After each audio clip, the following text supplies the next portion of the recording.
Alright, yo, I'm Giuliano Argenti. This is Shiesty MMA. Just fucking. This is take two of this video, but that's okay because we only got the second fight. And like, I think we established pretty clearly that Veronica Hardy versus Brogan Walker is basically you know, Veronica Hardy's lockable because of how shit Brogan Walker is. Pretty much. I mean, yeah, you brought up the 3-fight win streak she had before she lost her last fight. And I mean, the main thing is like Brogan Walker can't really grapple. She's 3-inch reach advantage, which doesn't really mean much. She's 37. Veronica Hardy's still only 29. And Brogan Walker got knocked out by Juliana Miller, who Veronica Hardy has a win over. Just MMA math, but sometimes it works. And yeah, she also hasn't fought in 2.5 years. It's like, I mean, that first fight is pretty open and shut. But like I said, okay, so Austin Vanderford versus Ramiz Brahimaj. Basically, yeah, dude, like, all right, so yeah, fuck it. Just back into this fight. Like, he saw Billy Ray Goff, which, like, I feel like no one really expected. Brahimaj is a lot more dangerous than, like, I thought he was. But, but so is Vanderford, with that debut. Vanderford,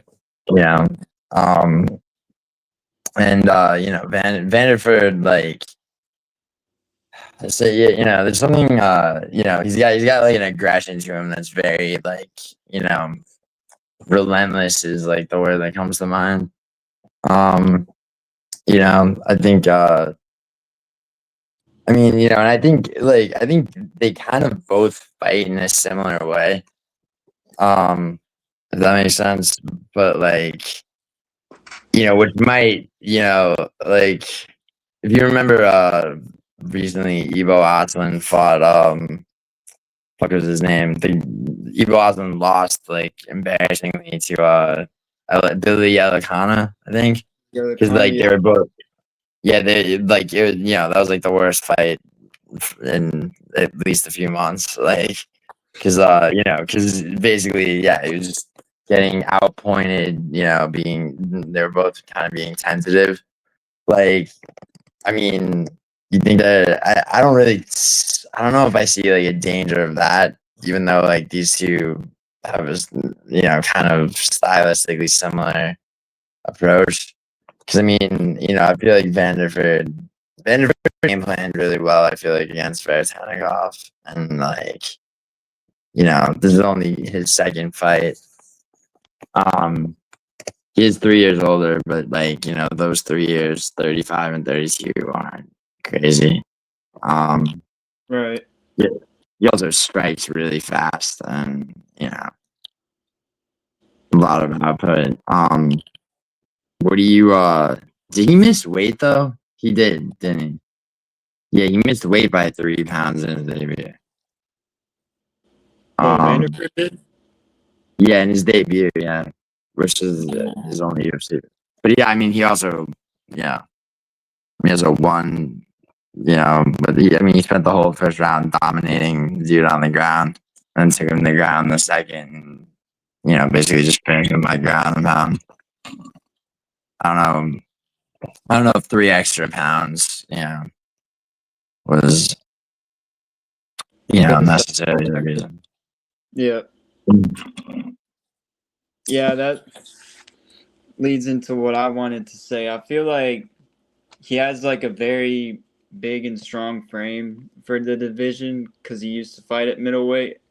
And yeah, with a lot of the points that you said, I think he's just going to be too much for Brahimaj. He's just going to overwhelm him with that unrelenting pace.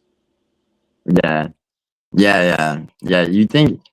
I mean, like, like, and it's just like it's hard for me to see Brahimaj locking up. But even though he did it to Goff, but like, like I don't see him having the power to lock up a sub. With Vanderford like rushing him, taking him down, controlling him on the ground. Even if his jujitsu is slightly better, which I mean, I don't even know that it is. I mean, it's just there's more tape on Brahimaj. But and he really only has the UFC aside from Goff, he's got one other submission, Michael Gilmore, 3 years ago. But he did not get he knocked out Mickey Gall, but like you said, it's like you should, so you're not knocking out Mickey Gall. It's like you don't belong in the fucking division. I mean, so I mean, he lost to Court McGee, which that's not the best loss. And then he also, one thing that really lead me to pick Vanderford is he was getting out grappled by Garimbo for pretty much the entire fight. I think Vanderford, his grappling, it has got to be better than Garimbo's, because I don't know if Garimbo's really getting the best grappling training. You know what I mean? Yeah, Themba Garimbo was I'm looking at this. 5 takedowns, 10 minutes, 15 seconds of control time, 30-27. I remember that fight too. It was just like, I mean, he just wouldn't get the fuck off of him, which was like the fucking, and that was when Themba Garimbo do you remember that? That was the main event was it was Barbosa. It was Leon Murphy versus Barbosa. I think that was when Themba Garimbo started screaming in a post fight speech, and no one knew what he was yelling about, and then it turned out his coach died or something. Yeah, no, I remember now. Just raging. But yeah, no, I mean, Themba Garimbo turned out to be kind of shitty though. I mean, and so and that loss doesn't particularly age well. Mickey Gall's kind of shit. I mean, Billy Ray Goff, he looked like he might have been good, but I mean, honestly, he looked like he had potential, even with the Trey Waters loss. But I mean, I think, and the thing is, Vanderford, bringing up that he used to fight a middleweight. I mean, just the relentlessness. I mean, they both fight a sort of fast, relentless, offense based style, but I think Vanderford is he just overwhelms them if they both go to each other way. I just hope it doesn't get competitive Austin versus Alicana, but I seriously doubt it. I mean, Austin Vanderford, he's fighting he has time to make up for having debuted at 34, 35, So we're both on Vanderford. All right, next fight is Punahele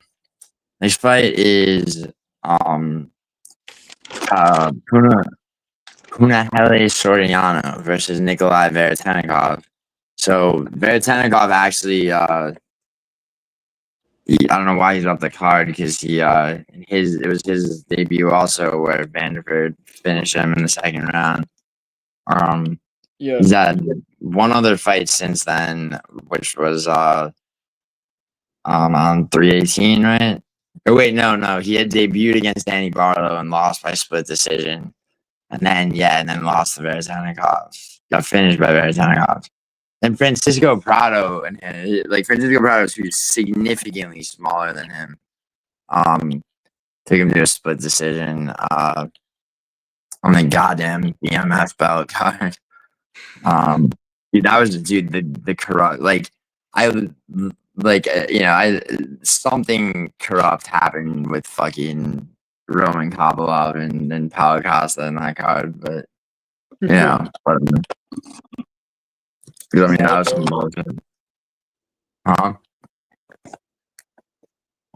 Well, so all right, so fucking Soriano,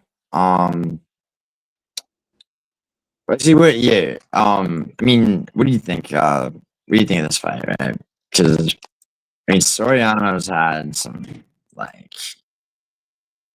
Yeah, he's had some like questionable ones, but it's more of him like getting out grappled, and it's by like a lot bigger middleweights. Like Stoltzfus, I remember didn't he get a submission on Soriano? He's pretty big middleweight. Um, yeah, I Kabalov don't knocked him out. I mean, actually, his losses have aged pretty well, dude.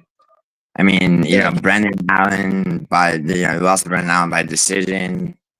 Roman Kabalov, the Stoltzfus submission was like, I mean, that was annoying, but he came back and won the Euros Medic knockout was crazy. That was on the first card of this year. That was like, dude, I was very sure Euros Medic was gonna win that fight too. Um, flatlined him quick. yeah, it did. Yeah, he's got knockout power, for sure. Um, and Veretennikov, it's like, I mean, he can he can wrestle and grapple and shit, but it's like he can also be fucking knocked out, and yeah, and Soriano, I mean, that's what Soriano's gonna be trying to do. I mean, Soriano, I mean, neither one of them really, are like, I mean, they'll wrestle somebody to the ground and go for ground, strikes and ground and pound, but like, neither one of them really, is subbing people. I mean, just looking at Veretenikov's record, I mean, he has one win by submission in like a mad obscure promotion from a long time ago. But I mean, if you remember the Prado fight, bro, it's like they're both taking each other down over and over, and it was like, it was pretty, I mean, I think, yeah, Prado took him down 3 times and almost subbed him. Veretennikov had 2 takedowns and kind of just didn't do shit with them. But he was out striking him for sure. Honestly, Yeah, that might have been robbery. that Prado fight. The Soriano has like a similar size to him, and he was already struggling with that, so it's not the best sign to me. And like hold on, let me look at my notes. Cause you're saying that Soriano. I mean, isn't Prado like 5'9" though? Soriano's like, I mean, Soriano's 2 inches. Yeah, He's smaller Veretennikov's than Soriano is. yeah. Oh, you're saying Prado was. Yeah. Yeah. No, of course. Yeah. Prado's fucking should not be ever fighting a welterweight, bro. Dude's so small, bro.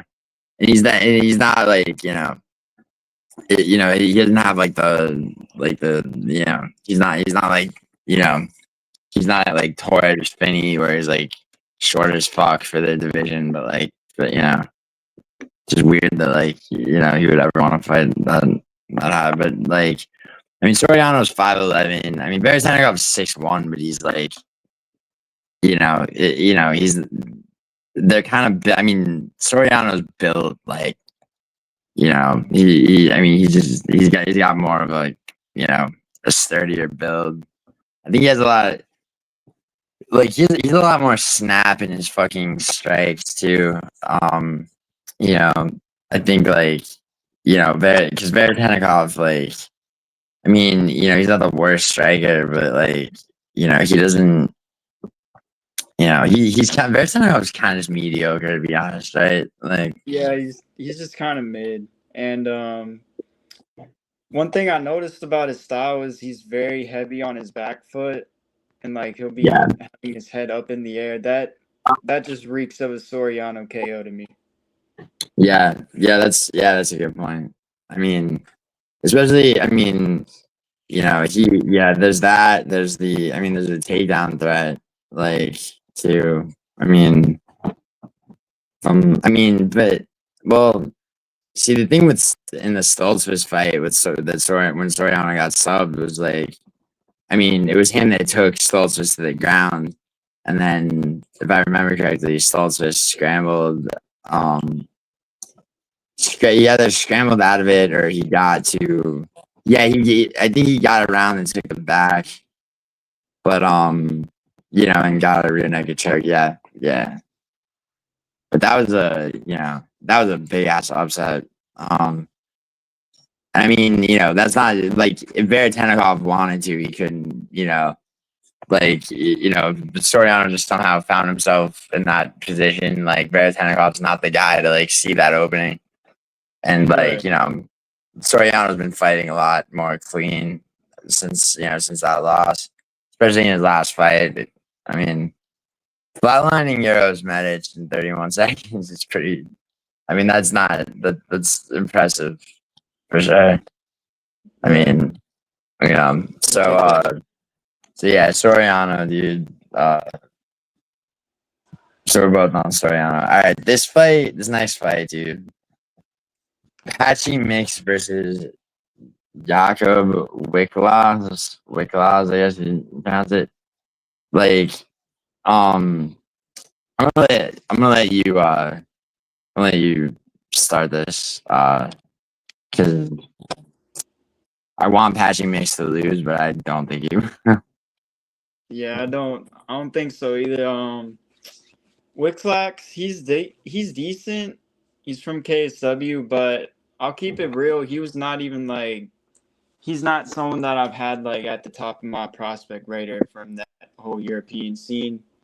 Yeah, He's I making mean his debut. KSW is a decent. It's probably the best. I would say best European promotion, but yeah, I mean, you watch tape on him, and I mean, his most recent fight, he had a decent guillotine sub, but he's got a lot of holes in his game, and he didn't even really fight the best competition, even though he did, he fought for the belts in KSW. And now I mean, he moved to American Top Team, I guess, for this fight, but I mean, I don't know how much good that's gonna do him walking into the octagon for the first time. Right. Yeah, it's his debut, and a lot of the stuff that affected Patchy Mix in the last fight with it being his debut and his first time under the lights, he's not gonna Yeah, have all that pressure now. Like people yeah, seeing and him as the champ and all that stuff. he's gonna, yeah, and the thing is, bro, it's like, I mean, that's something that a lot of people don't. I mean, like last Saturday's card was, it was, I normally like, picking like Cam Rouston and a lot of people that were debuting, I'm like, I'm always like nervous about that because like a lot of the time, like, somebody who's mediocre, but they might have like like whatever, like a 6-4 UFC record, but like they've been in the UFC for a minute. It's like they're gonna have like earlier this year, people were all about Cody Steele, and I knew Wrong Shoe would beat him, even though Wrong Shoe is like not, never gonna be cracked the top 15 for sure. But yeah, and I mean, dude, Mario Batista is a lot better than people ever gave him. I had him against Aldo, and I had him against Patrick Hicks. It's like, you know, I mean, I think isn't he about to fight is he about to fight Umar? Yeah, it's That's on the 321 card, I think. Yeah, they really did the fucking because like they thought Patchy Mix was gonna come in and just like reinvent the bantamweight divisions, like all these like last generation Bellator guys, like are mostly shit. I mean, Danny fucking handed it over to fucking what's his name, Pitbull, and that dude, that car sucks so much. 318. Mm. But you think Patchy Mix is gonna like the adjustment, like he's gonna look like basically like he did in Bellator, or at Yeah, least not. I think he's gonna look like the version that we were seeing before his debut and all that stuff. Because if Mhm. you look at him before his debut and you look at his Bellator fights, he is like you do see a lot of the head movement and stiffness issues with the striking, but his grappling's pretty good. He has pretty good one side of like the UFC, like um Horiguchi. He beat him. Hafian Sats, which is Yeah, he kind beat of Horiguchi. whatever. Sergio Pettis sub also. He And he yeah, subbed he Magomedov. yeah, in their first fight, yeah. And then in the rematch was close, but yeah, I had him winning. I mean he won officially split decision, but I mean I didn't think that was unfair. Yeah, he also I mean dude like yeah, I mean he just I forgot I always forget his one Ryzen fight. And it was Yuki Matoya, and he fucking subbed him in one round, which is, I mean, it's like a lot of you, to just like dip your toes in Ryzen and get a first round sub is pretty impressive. Um, 100%. yeah, I mean, I think, yeah, I mean, honestly, like, I also think they're kind of like, they're serving this dude up to him because, like, you know what I mean? Because like they probably, his contract's probably worth a lot, and they're like, all right, motherfucker, like do something with this. Yeah, they're But trying to build him back up now. So yeah, I think he'll get a submission. yeah, yeah, I think so too. I think here, let me see, as Wiklacz, Wiklacz is 16-3. Um, his his last loss was 5 years ago by knockout. He has been submitted by heel hook a long ass time ago, but yeah, his three losses are he's lost three times, two knockouts and a sub by heel hook. But I mean, this guy's never. I mean, he hasn't faced this level of competition. It would be crazy if he fucking pulls an upset, but I don't think he will. I mean, I think I think Patchy Make's gonna be. I mean, he's gonna be less fucking deer in the headlights, and he knows he needs to fucking make up for the humiliating disgrace of his debut. Um, Yep. so yeah, so Patchy mix, bro. I mean, and you're right, probably my sub. All right, this one, dude.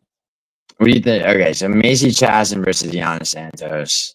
Um, what do you think? Um, I think Macy Chiasson. I've seen a lot of people going with Santos, and I don't. She hasn't showed me anything that really makes me think that she can win this fight. I mean, like there have been moments with the takedown defense from Macy that was a little concerning, but it's all against like top 10 level bantamweights like Ketlin Vieira and Yeah, stuff like that. So I think she'll probably win it. yeah, dude. I think so too. Dude, I was like, I think Maisie Chasson just give it. I mean, at 5'11", bro, like I mean, she marauds with her size and like her take that like, and when she takes people to the ground, she fucking like you remember the Myra Bonasola fight where she split her fucking skull open, That big ass like elbow. yeah, and I mean. Kellen Vieira is still not as tall as her, but Kellen Vieira is like a very, very good grappler. Like, I mean, she was giving Kayla Harrison problems. And Macy Chasson though is like, I mean, she got 5 inches of height on Yana Santos, and like, I mean, she's like, I just see her just grabbing her and fucking taking her to the ground. I mean, like, yeah, I mean, I don't know. Yeah, I don't know what Yana Santos really has for her. I mean, maybe I mean, maybe just like trying to gun like striking at her, but it's like even still, it's just like, I mean, Chester's fucking honestly is gonna be able to like to double like her to the ground no matter what. Like, I mean, she would have to like strike, circle out, and everything, and she's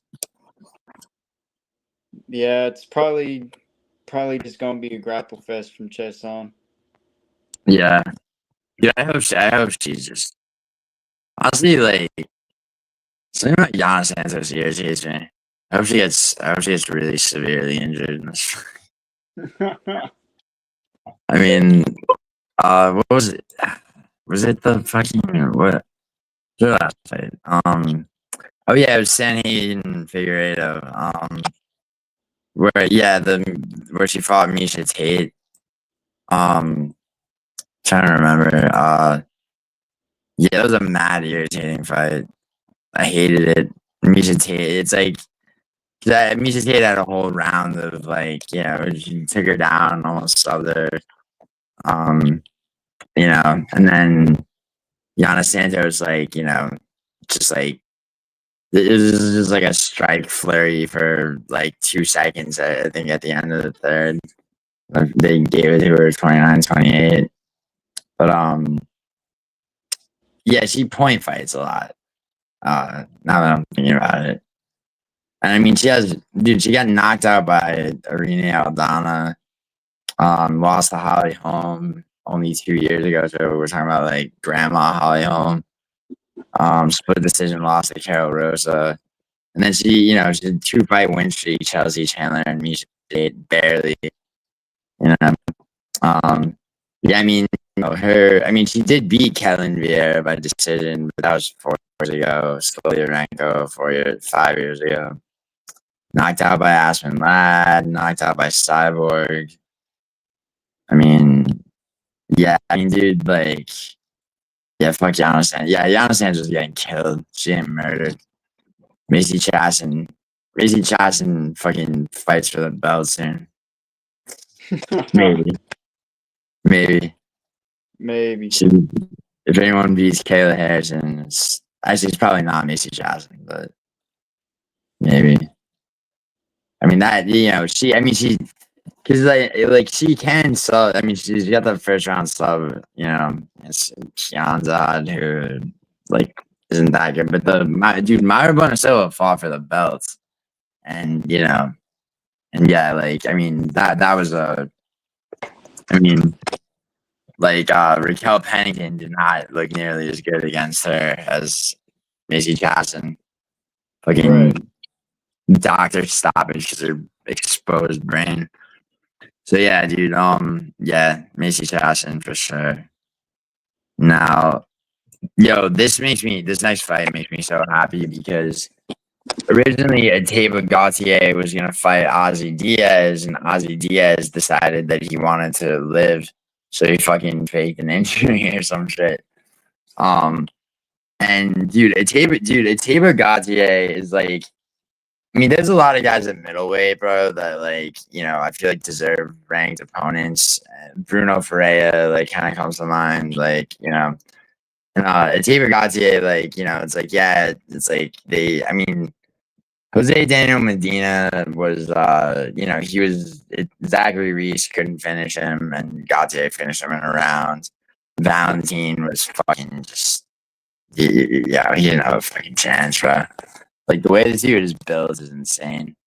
Gautier just like he looks like he was sent from the future to like assassinate world leaders, like some like Terminator. And the guy that this last minute replacement, Treston Vines, he's 10-3. These promotions that he's fought in are fucking so beyond obscure that like, I did track down his like most recent fight because it was actually like it was pretty much exactly a month ago.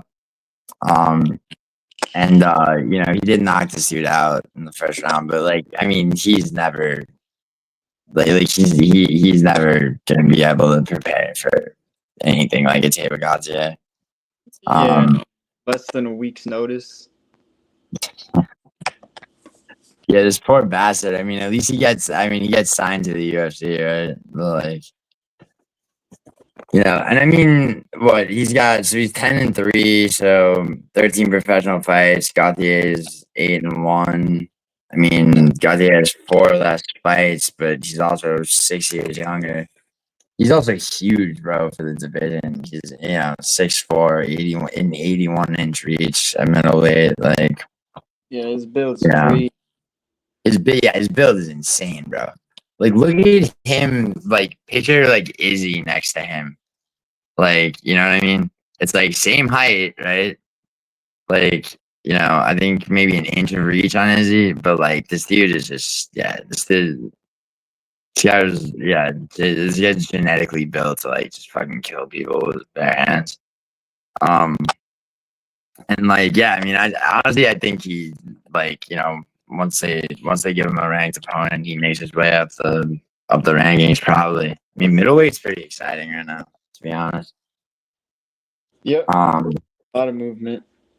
Yeah, I don't. Yeah, I hate people who think that like Hamzat's gonna like,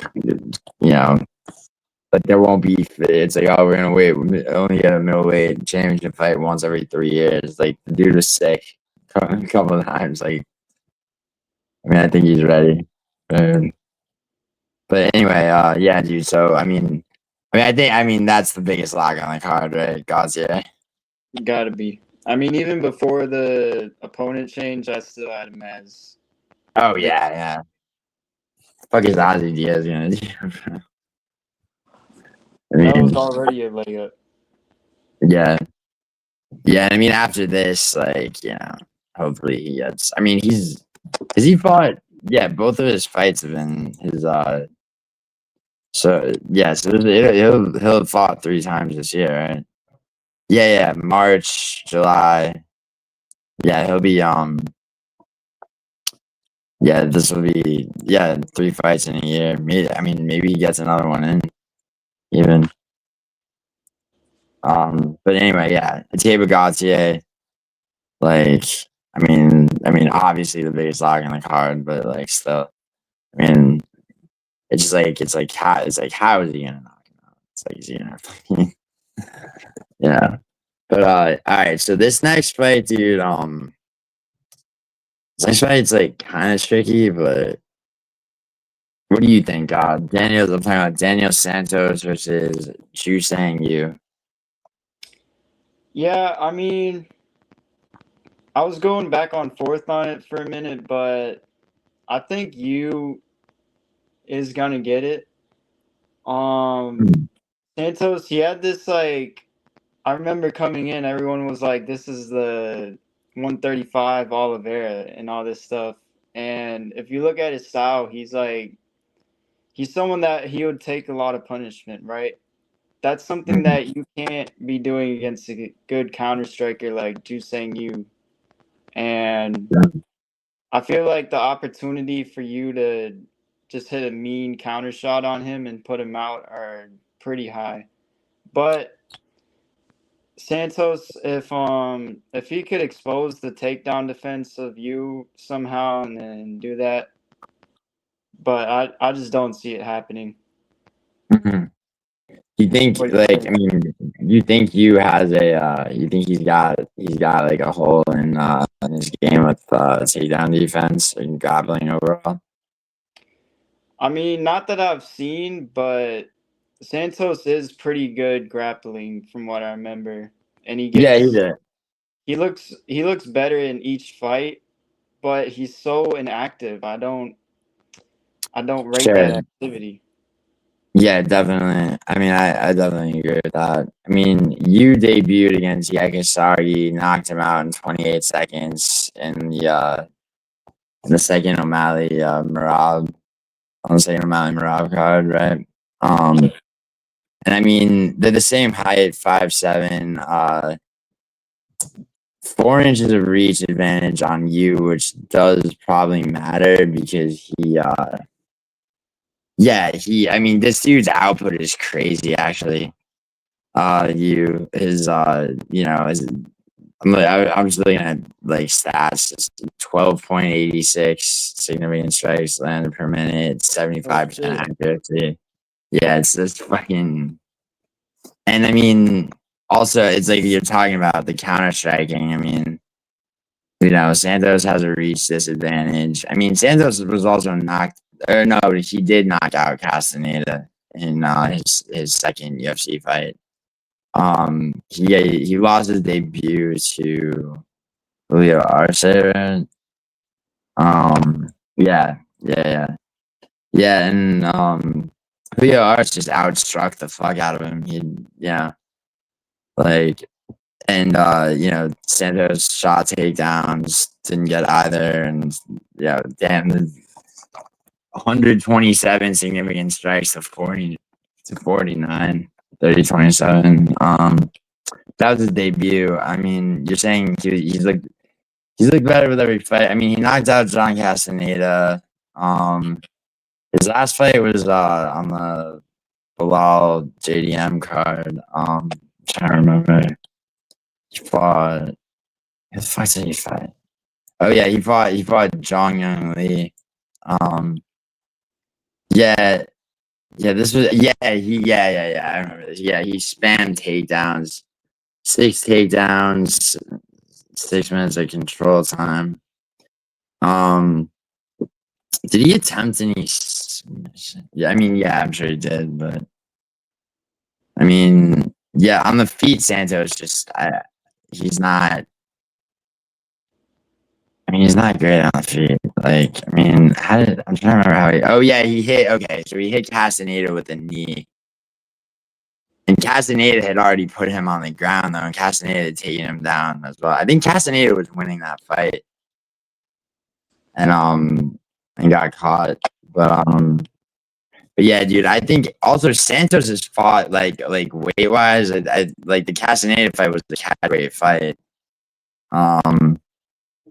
Like I think and this said featherweight.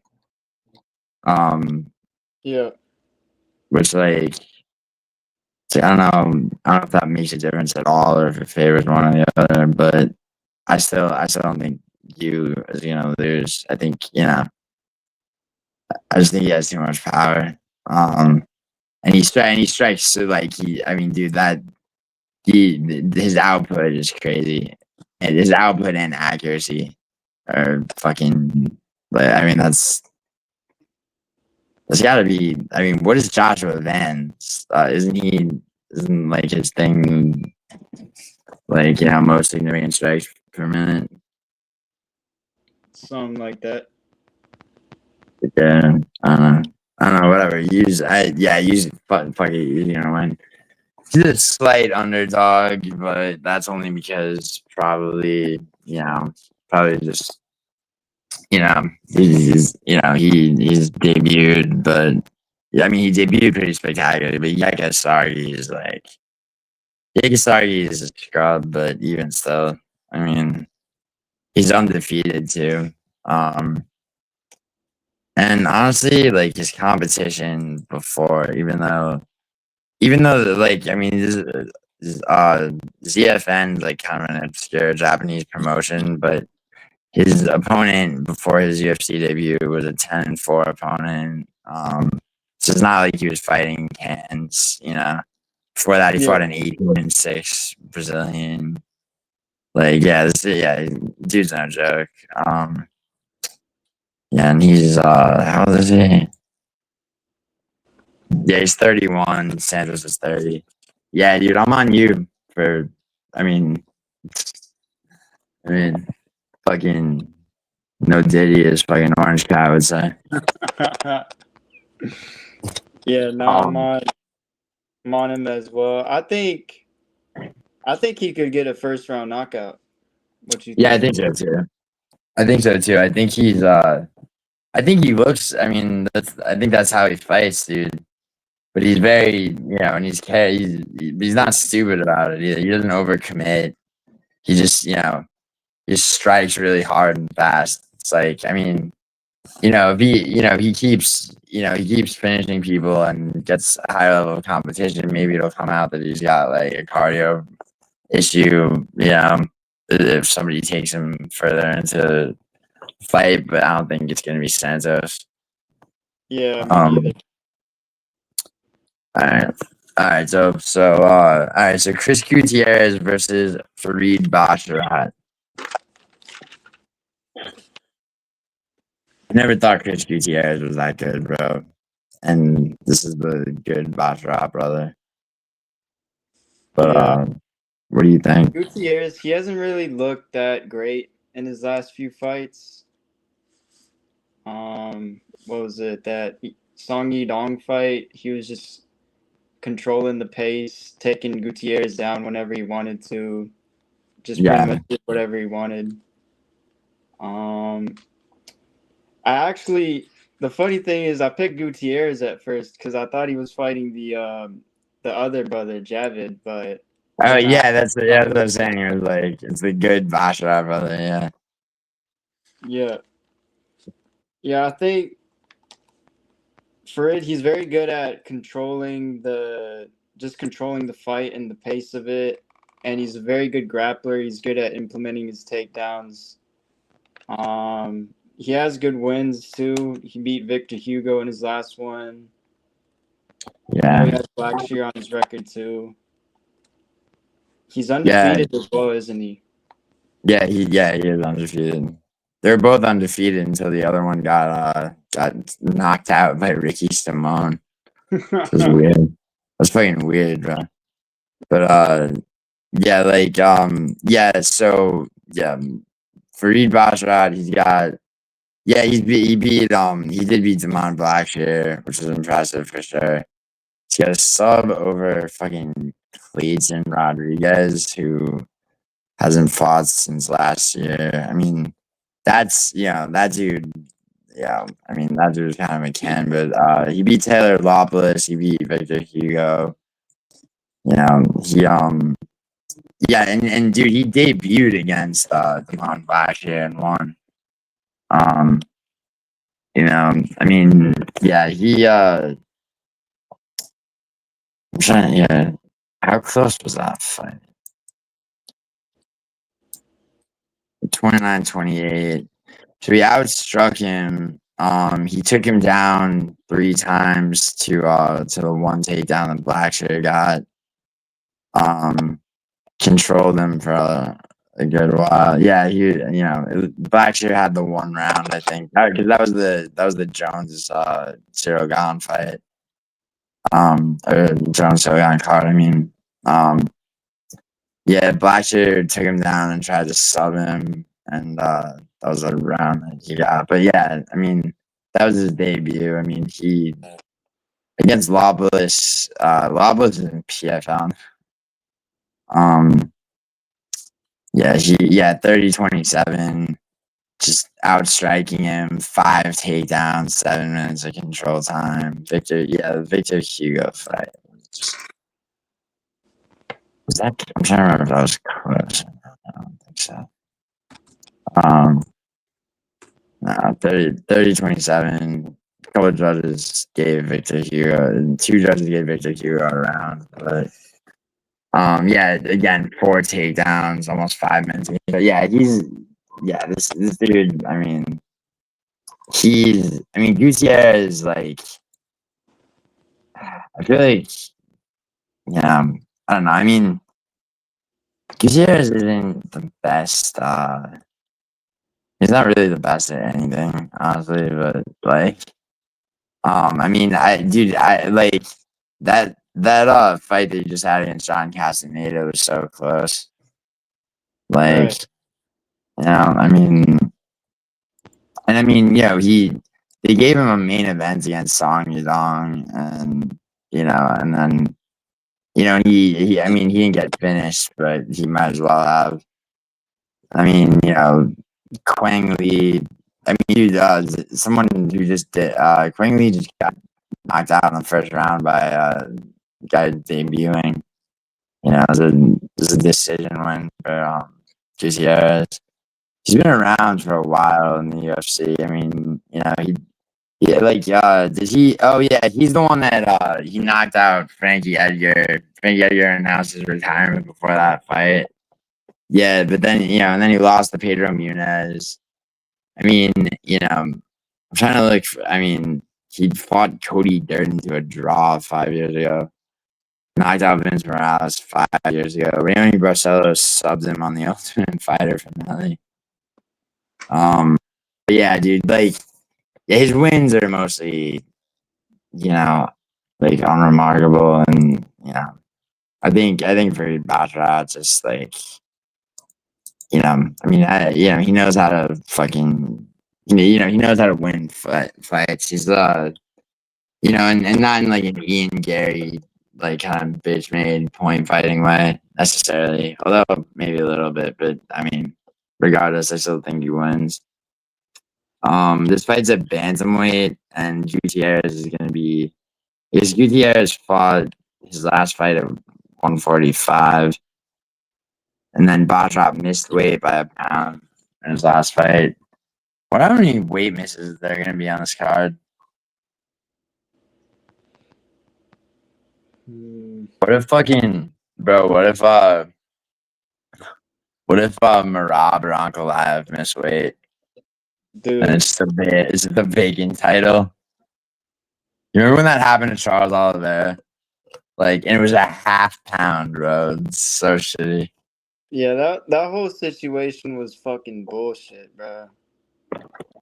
I mean, it was, but at the same, and then how much did it suck that like you have to and he finished Gaethje in a round though, right?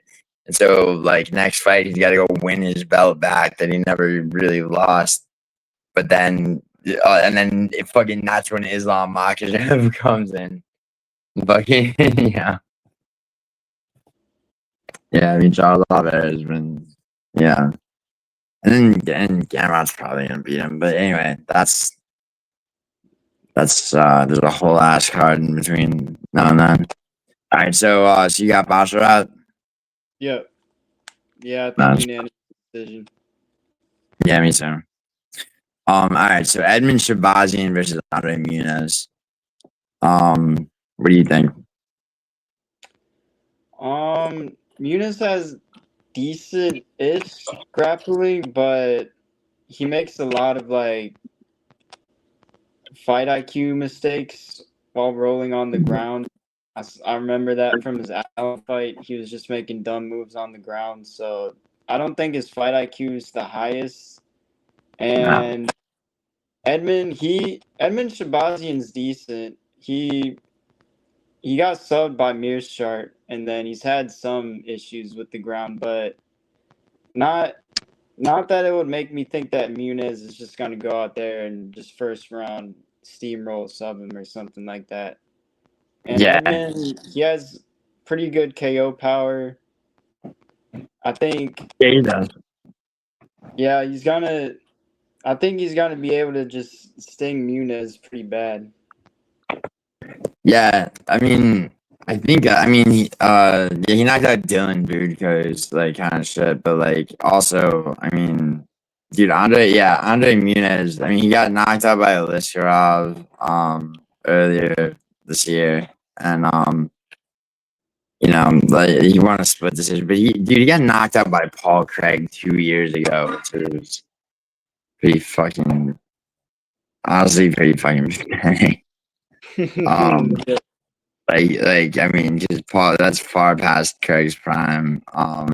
Brendan Allen. Yeah, you brought up the Allen fight. Right.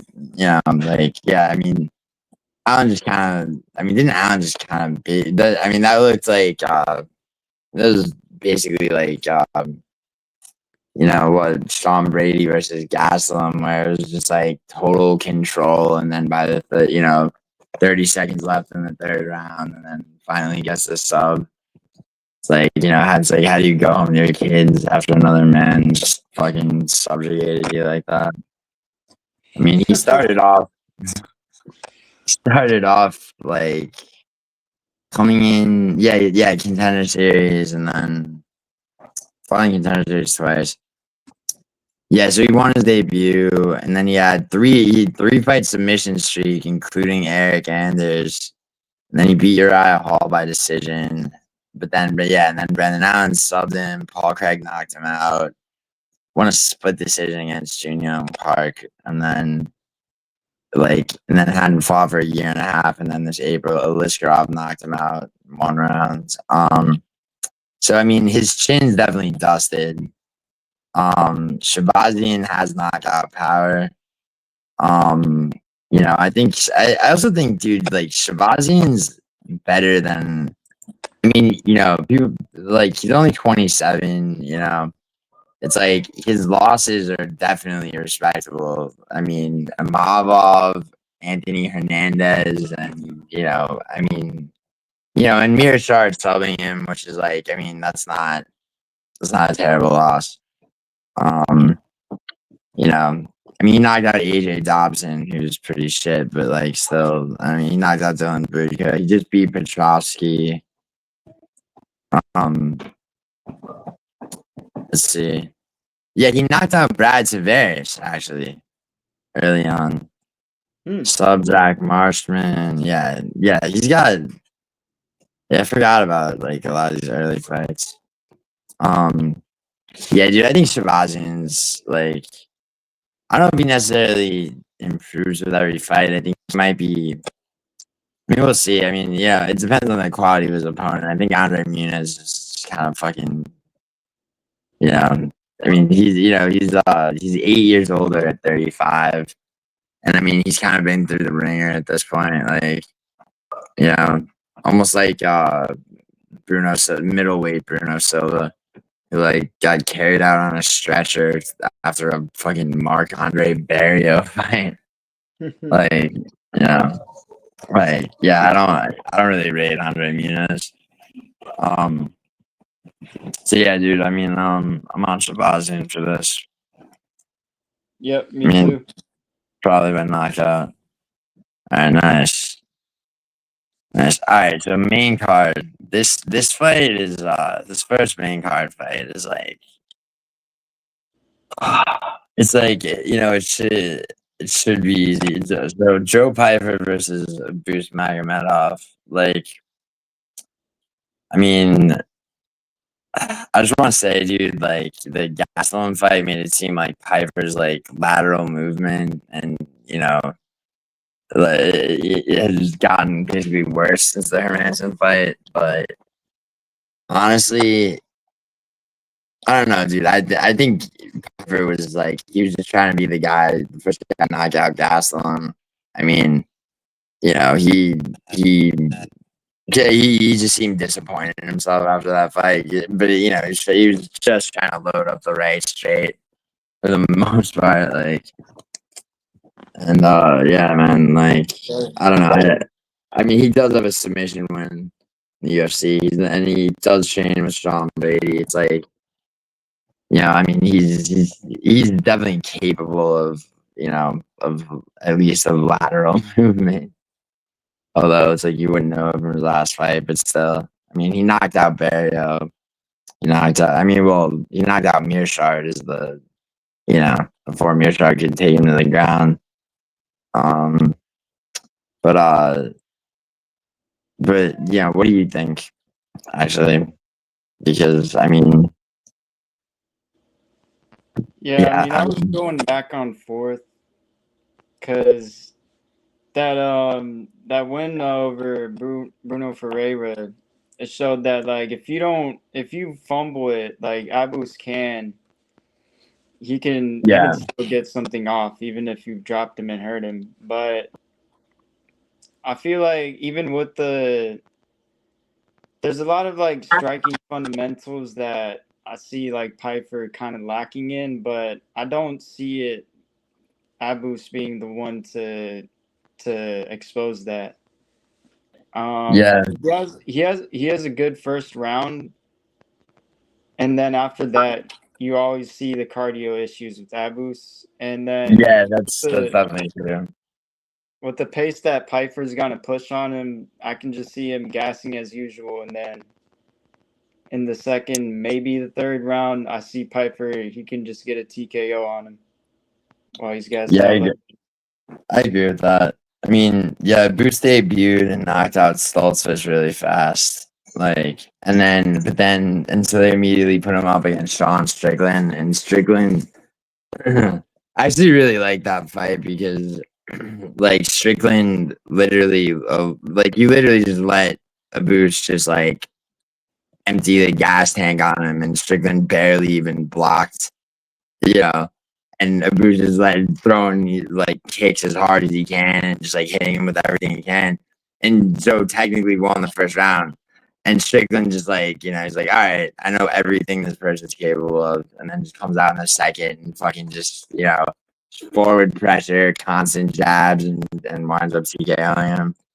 And I mean, he also had that weird fight against Alves, yeah. Yeah, where it's like, I think that it was like at 30-26, he just wouldn't get the fuck off of him. Because like he decided after the Strickland fight, I guess he just like his move, his strategy was to just grapple. Yeah, he got a 30-26 win. But against Warley Alves, it's like, who the fuck? Like, he had 12 minutes of control on. But the Bruno Ferreira sub was like, that was a display of good fight here, for sure. But then Bruno Ferreira, like, learned how to grapple and sub Petrosian after that. The Michelle Pereira fight was fucking, dude, like, Michelle Pereira should be fucking sterilized for that. Like, seriously, that, like, I don't understand like how that guy. That dude again. He had so many great fights, and then he just fucking. I think that Anthony Hernandez probably broke him forever. But yeah, but anyway, like, not the same. Yeah, no, not at all. Kyle Dog is beating him too. Like, but yeah, dude. Like, okay, so honestly, like, you got to imagine that Abus is gonna try. He's gonna try to shoot on Pyfer. He's got a little bit of a reach advantage, but they're the same height. I just think. I don't know. I think, dude. I think Pyfer's gonna. He does. He outside of Hermanson. It seems like he trains for specific opponents. It's like, I don't know. It's like he's and he did sub Abdul Razak Al Hassan, which just like, I don't know. I don't think, he could drop a boost easily. You know what I mean? It's like a boost shoots on him and eats, like, he could easily eat. And Pyfer can kick too. Like, he's not just he's not just a boxer, but like, he's definitely he is definitely stiff unless he's pressing. So unless he sees an opening, he's just like going in with strikes. And I don't know. I just don't. I don't see a Boost finishing it. A Boost would have to get him to the ground because Piper's not going to take it there. And then and if he does, he might lock up a sub, but also, Piper defended against submissions well with Hermanson. I mean, yeah.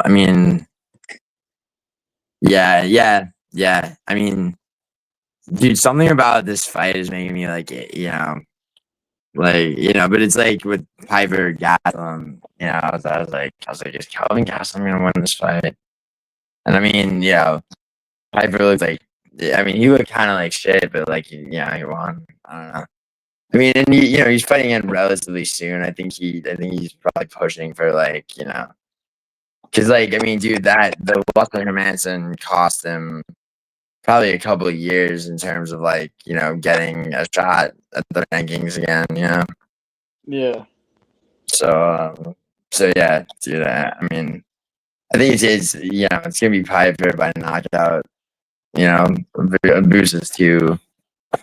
He's too sloppy, dude. I think. Yeah, there's too many opportunities for Pyfer, I think. Mm. Yeah, just missing you. So.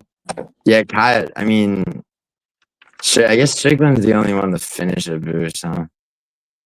Because I mean, he was finished earlier in his career before the UFC, but yeah, Kyle Barallo sitting, but I mean, yeah, even still, like, I mean, he didn't look great against Michelle Pereira. That was just about Michelle Pereira looking like shit.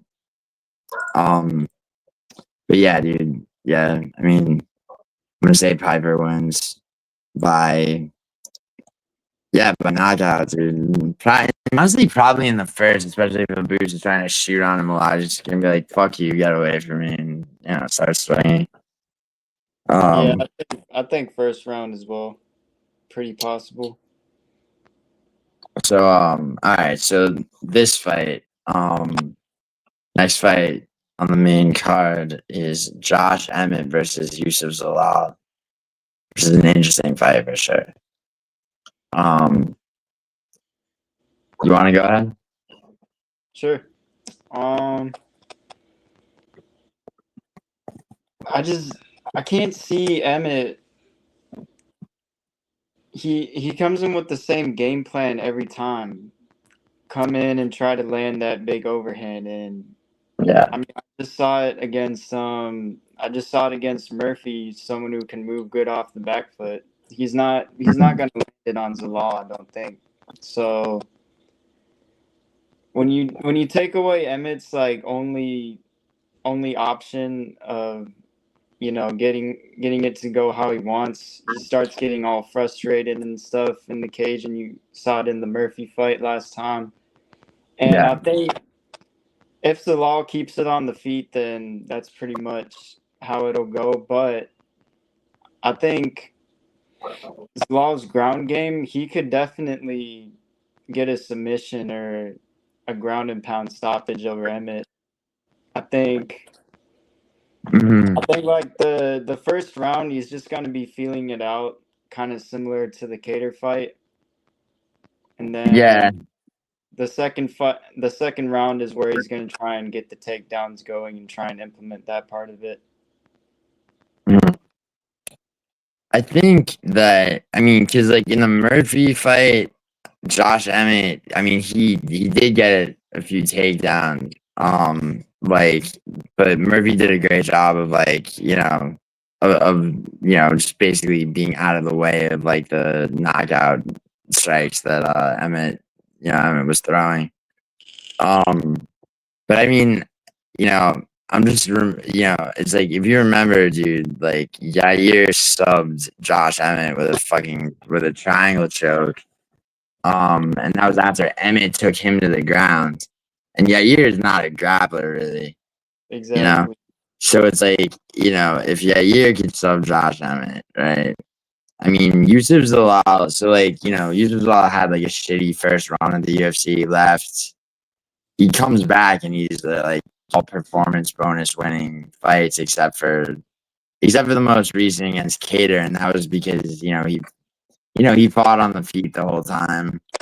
And that was I mean he's not the most powerful striker, but I mean, he subbed Quarantillo, subbed, fuck his name, Jono Aaron's, who I think got cut, sub Jack Shore. Cater, I mean Cater was a harder fight for sure. Just like I mean Cater's hard to finish. And and his striking was still, you know, I mean, he won the third round, just like, and he did crack Zalal a couple of times. I don't think Zalal is gonna make the same mistake, and be in the way of anything that can knock him out. I mean, I think he probably. I mean, and Josh Edmonds been wrestling, a bit, recently. Like, I mean, that was, that I think that was a strategy against Murphy. It was like, wrestle unexpectedly, and then like have it seemed like he was trying to have Murphy confused, between like whether he was going to shoot or strike and then try to catch him, but Murphy was a step ahead. I just think, yeah, and I mean, you got you got a height difference, a speed, and I mean Josh Emmett's 40. I mean, his I mean he's been doing all this like, all this like fucking like, I mean I mean red light therapy and shit like that, but also like a lot of like advanced like training and shit like stem cells and all that. But also, with that, and that was going into the main event against Aaron Murphy. I mean, it's like you can only compensate for so much. I mean, yeah, I think definitely very hard guy to knock out, Josh Emmett. But I mean, that's not Zalal's, game. His game is subbing people. I mean, there's, I mean, if the second Josh Emmett shoots on him, he scrambles and takes the back. I mean, there's like, and Zalal is definitely fast too. I mean, Yeah, I just, I don't, hmm? What did you say? said yeah, he has good speed. Yeah.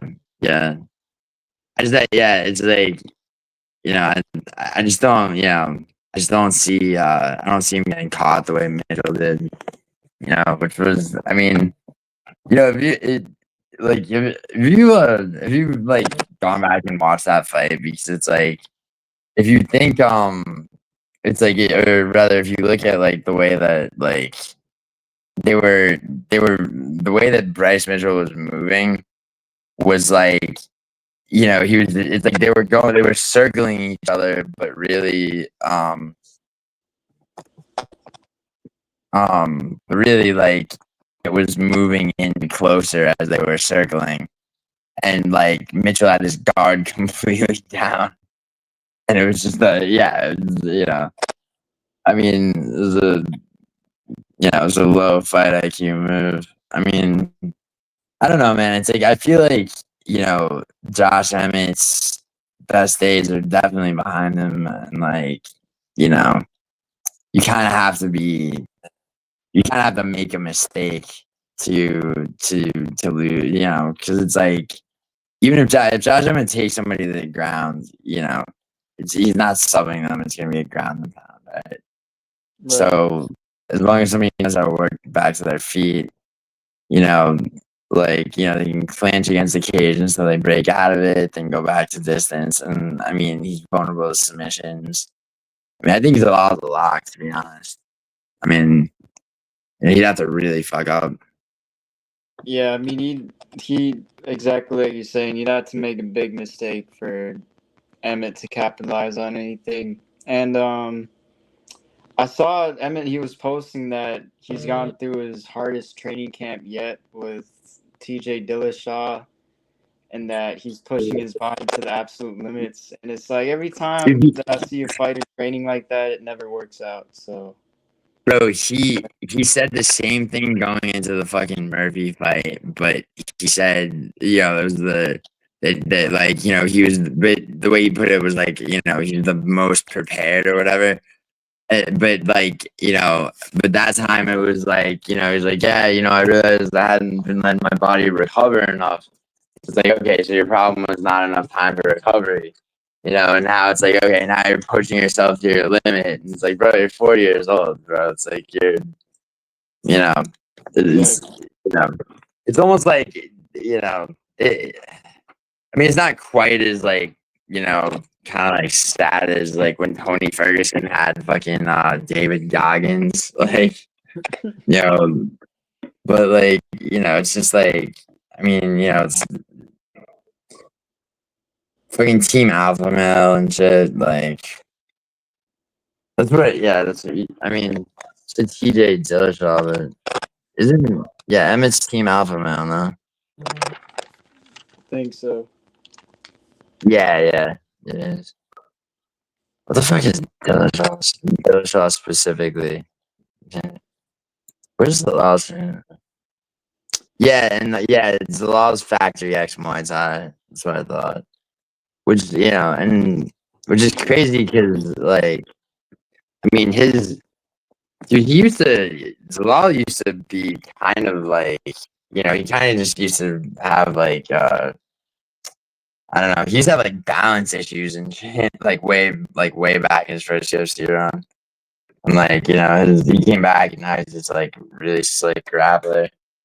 Um but But anyway, yeah, it's a lot by submission. I'm gonna I'm almost certain that's how because I just don't see him just trying to outpoint Josh Emmett with strikes.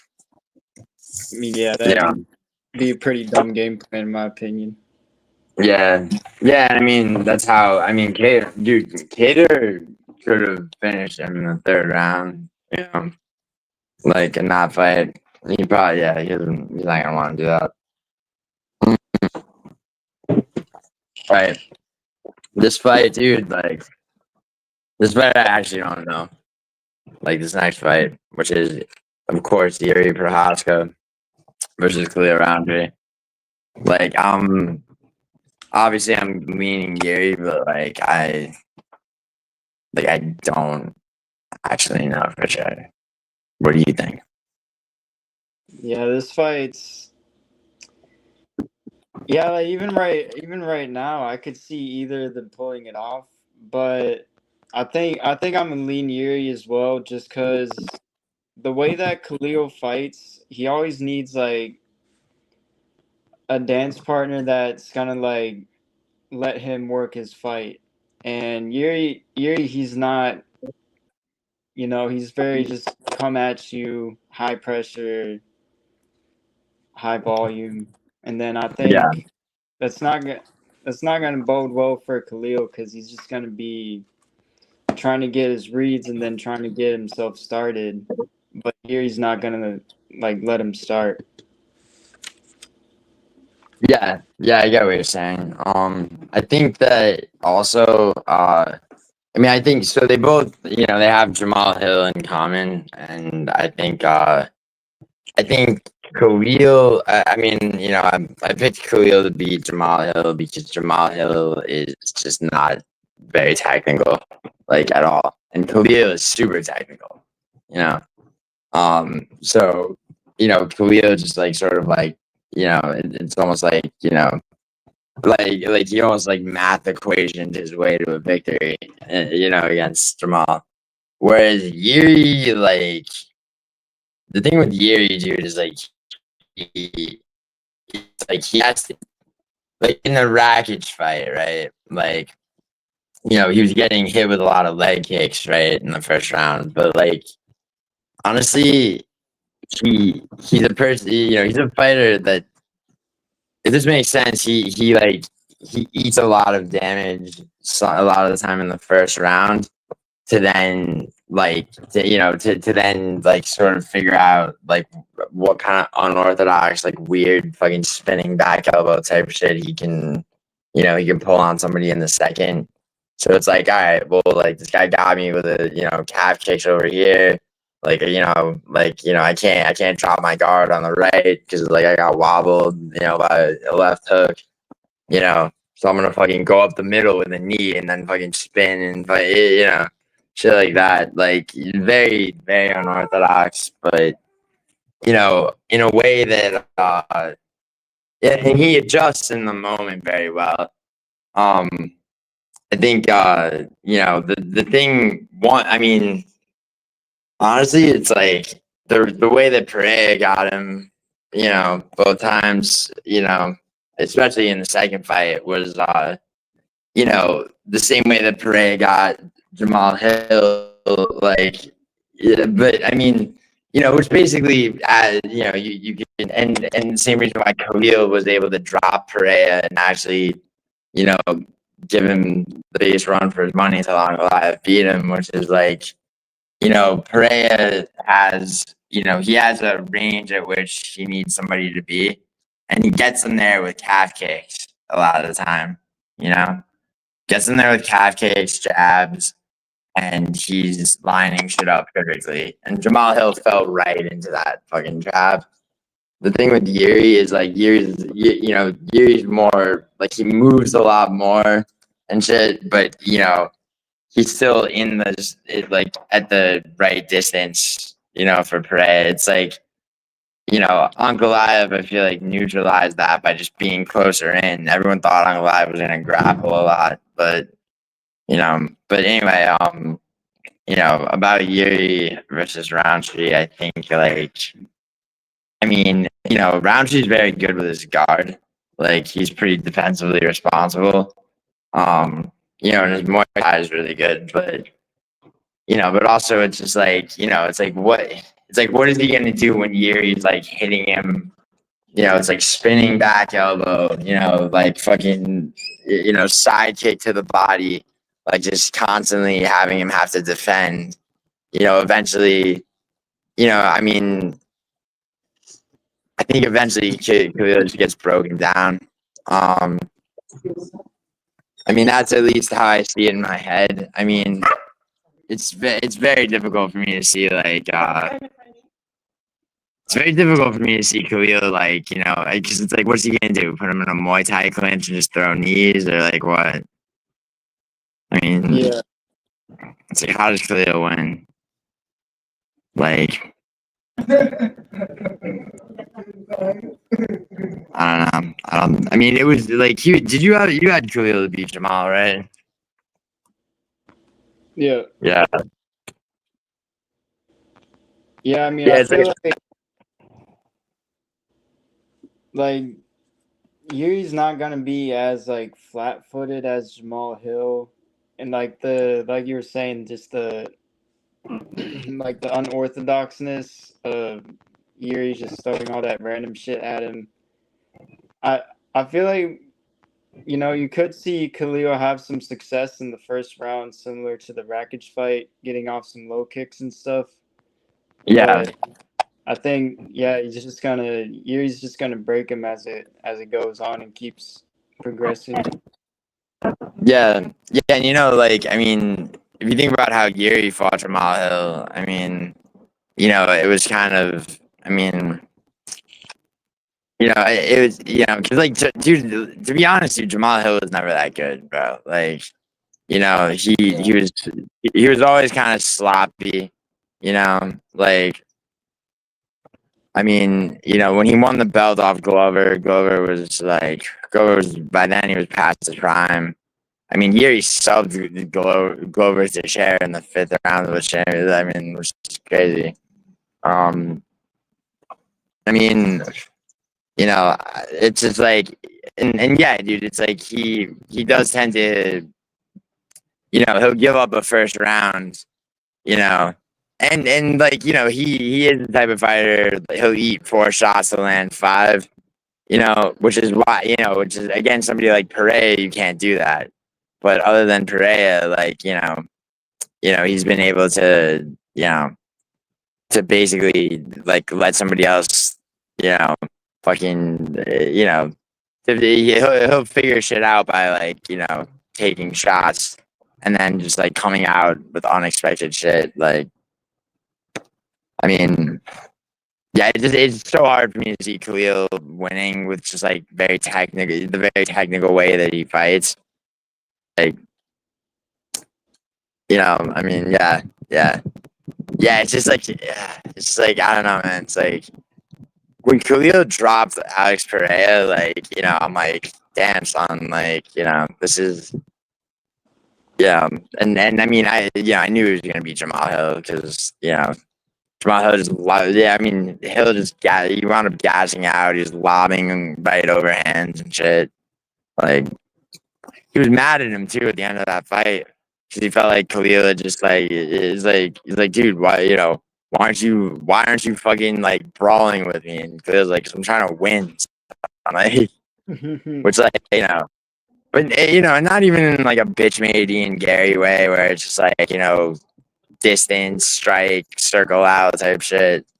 but also it's like Khalil kind of has to get his hands on you, to really hit you with power. And like, yeah, man, yeah. You have a weird feeling about that fight, but still, yeah, fuck it, Yuri. Yeah, this is one of the ones where I've got that weird feeling too, but I think Yuri as well. I think late finish for him. Yeah, we're all right, dude. Yo, co-main event. This is a fucking head scratcher. It's like, and like by that I mean like not who's gonna win, but like what weird shit that we don't even know that Marab can do is he gonna pull out like insane. Cause like I mean, fuck, dude. Like, dude, Marab should be pound for pound. It's stupid pound for pound lists are like, like I genuinely believe Marab is capable of shit that like people are not gonna be able to imagine until he does it. Like, I mean, just subbing O'Malley was so fucking, you know, like in the Marlon Moraes fight that people always forget, where Marab's like, all right, like you want to knock me out that badly, you want a knockout to happen, all right, I'm gonna come knock you out, dude.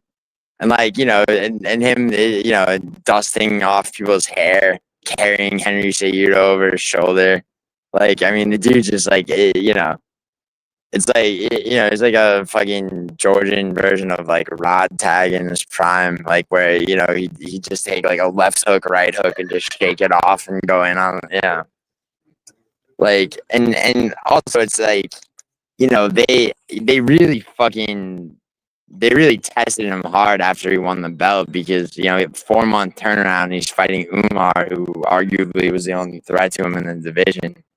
He won that fight, and then an O'Malley rematch is like, O'Malley just looks fucking dejected walking into the ring or the octagon, whatever. But yeah, and then Sandhagen, Umar dominated Sandhagen. Dominated is a little exaggerated, I guess, but like he definitely, yeah. I mean, Umar had that fight bag against Sandhagen.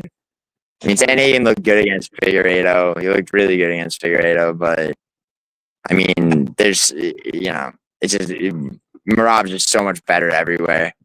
Like he'll shoot takedowns, not trying to sub you. He'll shoot takedowns, not even trying to take you down. Like he'll just fucking shoot them until you're worn out as fuck. But also, I feel like he's gonna get a finish. He could. He's one of those fighters. He lives up to his nickname, the machine. Like the pace he pushes every single fight. The cardio, yeah. Crazy. And I You don't remember that? Sorry, go ahead. Like just Sandhagen when he's got Marab coming at him that fast and shooting, and then he sprawls, Granby rolls, and he gets up and he's like, all right, let me get something going. But then Marab just shoots on him again. I think that pace is going to be just grueling for him. Yeah, it's also like I mean the height, dude. The height difference too. It's just like I feel like Marab with taller opponents just toys with them. Like you know what I mean? Because it's like it's like give me that leg, like say it's single leg him to the ground, like and also his striking, which was consistently underestimated. I mean he starts throwing calf kicks, combinations to the body. And and also like I mean, but bro, do you remember the video? It was the video of it's like Marab, when he started doing like social media and shit, and like people found out he actually had a personality.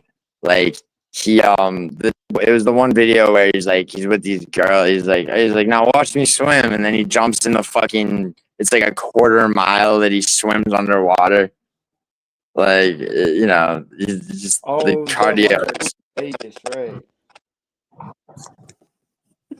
Yeah.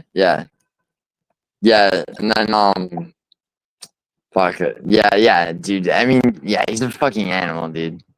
Like, and he's so just like you know, he's such like a, like he's like, yeah, I'm gonna, he's got this smile on his face. He's like, yeah, I'm gonna kill you, bro. Like, and he's all smiles. It's like, I mean, I'm locking Marab for sure. I mean, there's no doubt in my mind that he'll hold that belt as long as he fucking wants. 100%. Yeah, I mean, this fight's really just a keep active fight for him. Yeah. Yeah, dude. I mean, I think probably I don't know, maybe a decision, but fuck it. Like, nah, it'll be a finish. I think now that he's champion, he wants to just like, it's like, okay, well, I could just defend the belt, or I could fucking showboat and still win. Like, he's got that in him. So yeah. All right. Main event, Shiesty. Hey, main event. Who do you have? And there is a right answer. I'm taking Nikolayev because I think we talked about this a while back, but like the style matchup, I just don't see Pereira winning that at all. Like 10 times out of 10, I think Nikolayev wins 10 times out of 10 probably because the like he doesn't allow.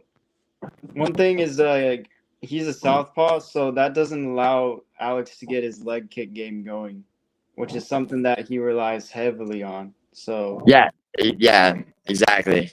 Yeah, that he relies on that to keep his opponents at the right distance so that he can line up his knockout shot. And I mean, that's a kickboxing. I mean, he's one of the best kickboxers like ever. But like, I mean, for all the living in Connecticut with Glover Teixeira and practicing grappling and all that, right? It's like, dude is like, the sum of his grappling is always just gonna be takedown defense. He's never gonna be like a guy that is suddenly a fucking grappler. And the thing is, like, Uncle Liev, bro, that since that bullshit draw with Jan, bro, it's like him and Movsar, who still hasn't had his title shot, like, just getting stepped over for 3 fucking years. Like, finally gets that title shot. And it's like, and it was like, yeah, I mean, I had Uncle Live in the first fight, but I did not expect him to just purely strike.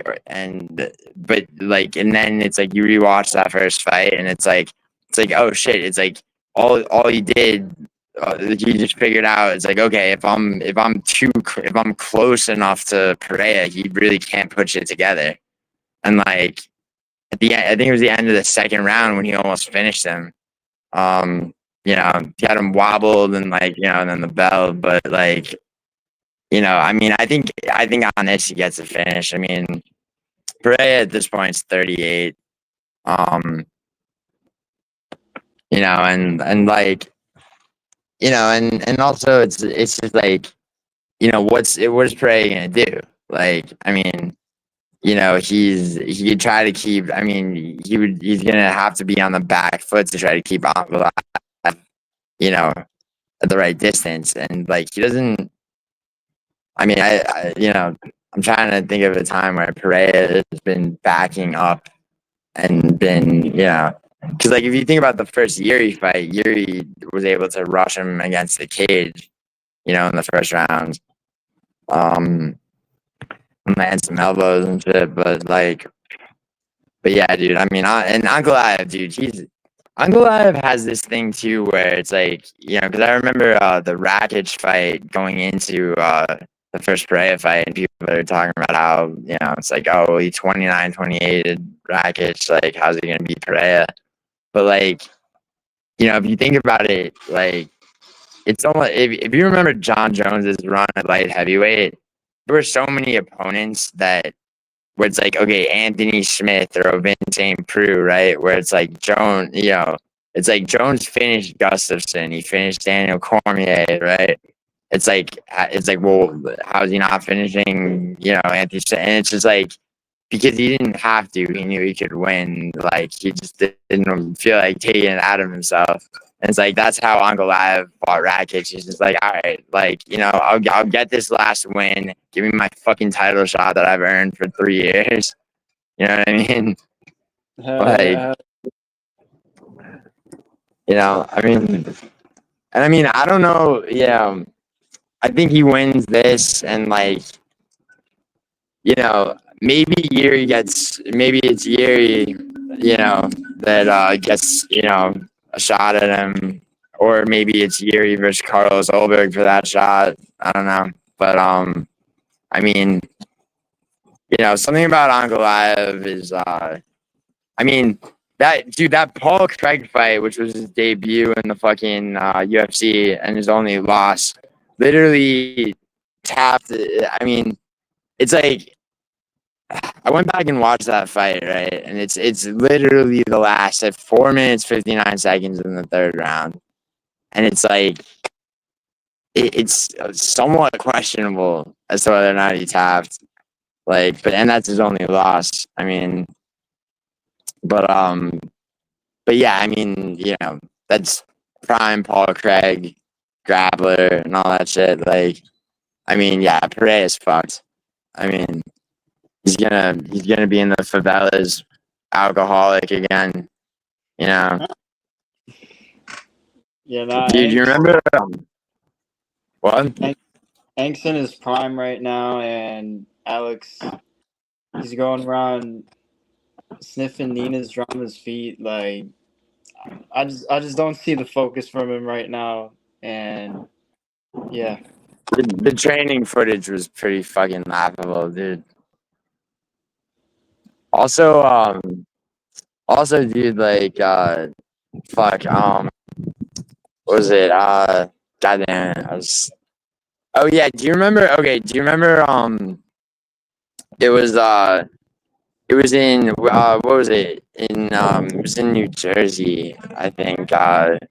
Where whichever Pereira fight, it's like I mean, Pereira had his year, dude. Like where he was saving cards, But you remember the OnlyFans bitch that like accused them of like raping her or whatever, and like she's like all he said was comma, and like and then her friend timed her out, and she's like, yeah, no, we were at a bar, like this could not have happened. Like the girl's friend did after she did the whole like fucking confessional bullshit. Yeah. It's like I feel like another girl's gonna come out, but the story's actually gonna be true this time. Like Pereira's just gonna go back to his vices, just start drinking and fucking just wind up in the slum. Just like fucking sitting on the ground in a favela, just telling people about how he used to be a UFC champion. I mean, not to hate on Alex Pereira, but like, you know, just the sort of like it's like honestly, dude, it's like it's annoying when like somebody who's like a good fighter is like so you know like people just think they're unstoppable. I mean, and I try to be impervious to people's like shit, when it comes to that, because it's so stupid, dude, when people are like, oh, you just glazed Dagestanis, you just glazed Brazilians, and it's just like, what the fuck are you even talking about? It's like, but I mean, honestly, it's like Alex Pereira, like he had his day, bro, like, yeah. And on the same token, dude, Uncle, like I said, it's like Ankalaev, dude. He waited 3 years to get another title shot. It's like how did they, that fucking and that was so beyond not a draw, against Jan. And it's just like, and then they don't even give either of them a fucking shot again. But he's got that belt now. Big Angst. Back to the tire shop. Yeah, dude. I think so what do you think? Finish for Uncle Live this time or what? Um, I could see a late finish. I think decision again, low key. Man. See, Cause I'm gonna go with the finish in the championship rounds. Probably, probably the fourth, to be honest. Because like, you know, I mean the you know, the the pace that like, I mean it's not even the pace that he put, just the way that he neutralized it's almost like how I mean you could kind of compare it to Volkov versus Pavlovich. You know, although Pavlovich fought gun shy and has since the Aspinall loss, I feel like he's getting back to where he's just letting his hands fly. You know, although he could have finished Orange fucking brother-in-law. Waldo, like if he just like it's like it's like repeat combinations, like two more shots and of course, but regardless, like, yeah, I mean, Ankalaev's probably gonna, now that he knows, like I mean, it's like he just figured out Alex Pereira, and it's like it's like I don't see any. I mean, what's Pereira gonna do when about that? It's like there's. I mean, he could maybe he could fucking try to like put him in a clinch, but then Ankalaev backs him up against the cage knees yeah, and fucking Brogan. but but yeah, dude. So damn, so we got all the same picks, huh? Yeah, yeah, we didn't have any disagreements, right? Yeah, that's good because I mean, let's just assume that we're entirely right about everything, which like we should be, right? Like that's a good look for the fucking tournament, I mean, I feel like this card was pretty easy to predict. Yeah, Not like crazy easy, but like a lot of these matchups, I already had like an initial. I could see how it was going and stuff. yeah. I mean, honestly, and it's like, it's like, we both of us might get accused of picking favorites since, like, I guess the only underdog is you, but I mean, it's like sometimes people are favorites for a fucking reason, I mean, I like last Saturday, it's like I went 11 for 12 and fucking, it's like half of them were underdogs. It's like, I try to not look at betting lines until I figured out who I think is gonna win, because that shit gets in your head. But Yeah, it but yeah, influences dude. the pick. Yeah, dude, it's gonna be a good card, dude. Especially the main card. Like, I mean, I'm low key like interested in the fucking Zalal versus Josh Emmett fight. Yeah, Like, no, there's a lot of matchups on the main card that is like, oh shit. yeah, yeah, yeah. I mean, yeah, and of course, Yuri versus Khalil is a fucking like. I mean, that's yeah. I mean, that's one that might be the one that's like the hardest to see play out in my head. But it's like Yeah, because it's like I get it's because neither one of them is really. I mean, there's really no one. Yuri's very unique stylistically. Like, I mean, it's like they really haven't fought anyone like each other. Um, but also like I mean, Khalil's got a ceiling on him. I think. Um, dude, do you remember when after he fought Pereira, like I mean, he did put Pereira on the ground, but like that fourth round where like the post-fight interview, Rogan's interviewing him, and like his brains are leaking out of his face. Like, I mean, all it takes is a spinning back elbow from Gary to do the same thing. Exactly. But Shiesty MMA. It's been a time, bro. I gotta I'm gonna wrap this, get the shit like edited and fucking thumbnail, timestamps, all that shit, and then I'll go live to tease and edit and premiere it later tonight. Um, thank you for keeping me on point because like I said, dude, no one wants to watch a fucking 8-hour prediction video if it's just me. No, But yeah, thanks for having me on, bro. yeah, dude, and everybody like and subscribe. Shiesty MMA.